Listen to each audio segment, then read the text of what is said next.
কারণে এই যে একটা বাজেট ঘোষণা করা হয়েছে সেই বাজেটটা বিনিয়োগ বান্ধব তো নয়, বরং বিনিয়োগের পরিপন্থী একটা বাজেটে পরিণত হয়েছে। মাননীয় স্পিকার, প্রথম যে আয়কর, সেই আয়করের উপরে 48% আয়কর বৃদ্ধি করা হয়েছে। এটা একটা মধ্যবিত্তের উপরে মরণ ফাঁদে পরিণত হয়েছে। মাননীয় স্পিকার, আমরা যদি আমাদের ব্যাংক খাতের দিকে তাকাই, ব্যাংক খাতে এক ধরনের অরাজকতা চলতেছে।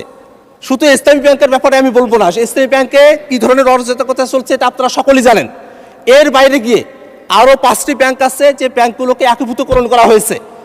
অত্যন্ত দুঃখের বিষয়, এই 5টি ব্যাংক যেটাকে একীভূতকরণ করা হয়েছে, এই ব্যাংকগুলো যেসব আগের মালিকদের কাছে ছিল তারাই সেখান থেকে লুটপাট করে টাকা পয়সা পাচার টাচার করে এই ব্যাংকগুলোকে একেবারে দেউলিয়ার পর্যায়ে নিয়ে গেছে, খালির পর্যায়ে নিয়ে গেছে। সেই ব্যাংকগুলোতে যাতে করে পূর্বের মালিকেরা আবারও বহাল হতে পারেন এমন ধরনের একটা আইন এখানে পাশ করা হয়েছে। যে ব্যাংক রেজুলেশন আইনটা পাশ করা হলো, সেই ব্যাংক রেজুলেশন আইনের 18 নম্বর ধারার মধ্যে এই জিনিসটা বলা হলো যে এই ব্যাংকের মালিকেরা যারা আছেন তারা যদি 7.5% টাকা তারা যদি ব্যাক করতে পারেন তাহলে তাদের কাছে আবারও ব্যাংকের মালিকেরা বুঝায় দেওয়া হবে।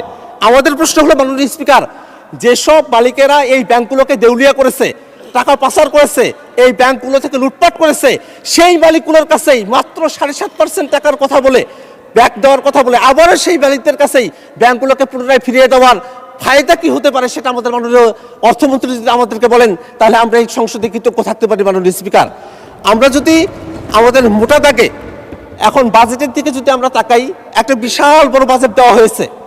এই বাজেটে 9,38,000 কোটি টাকার যে বাজেট, সেই বাজেটের মধ্যে 6,95,000 কোটি টাকা সেটার কথা বলা হয়েছে যে এটা আদায় করা সম্ভবপর হবে।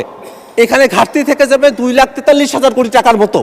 কিন্তু আমরা যদি এই 6,95,000 কোটি টাকা যেটা আদায় করা হবে বলা হচ্ছে সেটার দিকেও যদি আমরা তাকাই তাহলে দেখব এনপিআরকে দেওয়া হয়েছে যে 6,04,000 কোটি টাকা এনপিআর আদায় করবে।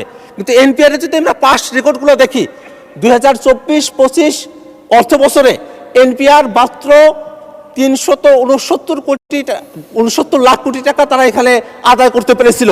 এবং এই বছর যেটা চলতি অর্থ বছর সেখানেও মাত্র 3.5 লাখ কোটি টাকার মতো তারা আদায় করতে পেরেছে। যে এনপিআর 4 লক্ষ কোটি টাকায় আদায় করতে পারে না, সেই এনপিআরের উপরে যদি 6 লক্ষ কোটি টাকার বোঝা চাপিয়ে দেওয়া হয় এবং যদি তৃপ্তির ঢেকুর তোলা হয় যে আমাদের ঘাটতি কম আছে, তাহলে কিন্তু সেটা জনগণের সঙ্গে এক ধরনের প্রতারণা করার শামিল। মাননীয় স্পিকার, কারণ আমরা দেখতেছি এখনই 2,43,000 টাকার ঘাটতি আছে। এনপিআর যখন তার লক্ষ্যমাত্রা পূরণ করতে পারবে না সেই সময়টাতে শেষে গিয়ে যেটা দেখা যাবে এই ঘাটতি আরো বেড়ে যাবে। অর্থাৎ এই যে বাজেট, এটা শুধু বড় বাজেট না, এটা বড় একটা ঘাটতির বাজেটে পরিণত হয়েছে। মাননীয় স্পিকার, আমরা যদি আরো একটু ভিতরের দিকে তাকাই, এই বাজেটকে একটা বিনিয়োগ বান্ধব বাজেট বলা হচ্ছে মাননীয় স্পিকার। কিন্তু আমরা দেখতেছি সরকার ঋণ নিয়ে দেশের এই বাজেটটাকে সচল রাখার একটা পরিকল্পনা হাতে নিয়েছে। সরকার অভ্যন্তরীণ ব্যাংকগুলো থেকে 1,12,000 কোটি টাকার মতো ঋণ তারা গ্রহণ করবে। সরকার যদি ব্যাংকগুলোর কাছ থেকে ঋণ গ্রহণ করে তাহলে প্রাইভেট সেক্টরে বিনিয়োগ হবে না, প্রাইভেট সেক্টরে লোন ডিসপার্স হবে না, এবং যার কারণে কিন্তু অর্থনীতি একটা স্থবির অবস্থায় এসে দাঁড়াবে, একটা ক্রাউডিং ইফেক্ট একটা তৈরি হবে, যার কারণে আমাদের এখানে বিনিয়োগ হবে না, কর্মসংস্থান হবে না। যে বাজেটটাকে বলা হচ্ছে যেটা বিনিয়োগ বান্ধব বাজেট, সেই বাজেটের মধ্যেই ক্রাউডিং ইফেক্ট তৈরি করার মতো পদ্ধতি রেখে ব্যাংকগুলো থেকে অর্থ সরকার আদায় করে নিবে, সরকার নিয়ে যাবে, এবং তার কারণে এখানে প্রাইভেট সেক্টর যারা আছে তারা কোনোভাবেই সেখান থেকে উপকৃত হবে না। এই কারণে এই যে একটা বাজেট ঘোষণা করা হয়েছে সেই বাজেটটা বিনিয়োগ বান্ধব তো নয়, বরং বিনিয়োগের পরিপন্থী একটা বাজেটে পরিণত হয়েছে। মাননীয় স্পিকার, আমরা যদি এই বাজেটের আয়করের দিকে একটু তাকাই, আয়করের ক্ষেত্রে 3,75,000 টাকা করা হয়েছে, 25,000 টাকা বাড়িয়ে দেওয়া হয়েছে, যেটা এখানে এটার উপরে আয়কর বসানো হবে না। কিন্তু 3,75,000 টাকার উপরে যখনই যাবে, এর পরবর্তী ধাপের ক্ষেত্রে বলা হয়েছে 3 লক্ষ টাকার জন্য সেখানে 10% হারে সেখানে ট্যাক্স প্রদান করতে হবে। আমরা যদি এইটা খেয়াল করে দেখি, গত বছর কিন্তু এই পরিমাণটা ছিল 5%, কিন্তু এখন যখন এটা 10% করা হয়েছে তখন এটা সরাসরি মধ্যবিত্ত যারা আছে, যারা অল্প ইনকাম করে, তাদের উপরে গিয়ে এটার একটা সরাসরি প্রভাব পড়ছে। কারণটা হলো, কোনো একজন ব্যক্তি মাসে যদি 35,000 টাকা ইনকাম করে থাকেন তাহলে বছর শেষে যে ট্যাক্সটা প্রদান করতে হচ্ছে তার পরিমাণটা আগে 5% হারে ছিল 420 টাকা, এখন কিন্তু সেটা 620 টাকায় উন্নীত হয়েছে। অর্থাৎ এই মধ্যবিত্তের উপরে প্রথম যে আয়কর, সে আয়করের উপরে 48% আয়কর বৃদ্ধি করা হয়েছে। এটা একটা মধ্যবিত্তের উপরে মরণ ফাঁদে পরিণত হয়েছে মাননীয় স্পিকার। আমরা যদি ক্ষুদ্র ব্যবসায়ীদের দিকে তাকাই, ক্ষুদ্র ব্যবসায়ীদের উপরে অগ্রিম কর চার্জ করা হয়েছে।